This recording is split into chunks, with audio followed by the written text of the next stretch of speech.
6 ഭക്ഷ്യോൽപ്പന്നങ്ങളുടെ വില കുറച്ച് സർക്കാർ. സബ്സിഡി ഇനത്തിലെ വറ്റൽമുളകിന് ഉൾപ്പെടെയാണ് വില കുറച്ചത്. പുതിയ നിരക്ക് നാളെ മുതൽ പ്രാബല്യത്തിൽ വരുമെന്ന് ഭക്ഷ്യമന്ത്രി GR അനിൽ അറിയിച്ചു. റിപ്പോർട്ടർ ടിവിയുടെ വാർത്തയ്ക്ക് പിന്നാലെയാണ് ഭക്ഷ്യമന്ത്രിയുടെ ഇടപെടൽ.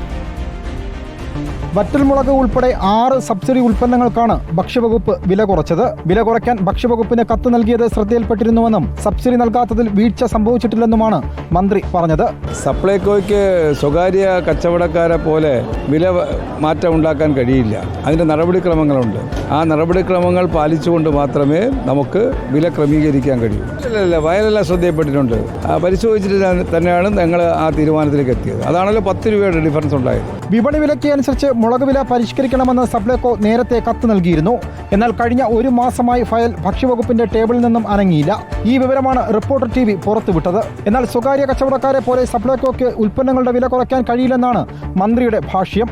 6 ഉൽപ്പന്നങ്ങൾക്ക് വില കുറച്ചുകൊണ്ട് പ്രഖ്യാപനം ഇന്ന് നടത്തിയെങ്കിലും പുതിയ നിരക്ക് നാളെ മുതലാകും പ്രാബല്യത്തിൽ വരിക. സപ്ലൈകോയുടെ ആഭിമുഖ്യത്തിൽ നടത്തുന്ന വിഷു ഈസ്റ്റർ ഫെയറിന്റെ സംസ്ഥാനതല ഉദ്ഘാടനം നിർവഹിക്കുകയായിരുന്നു മന്ത്രി.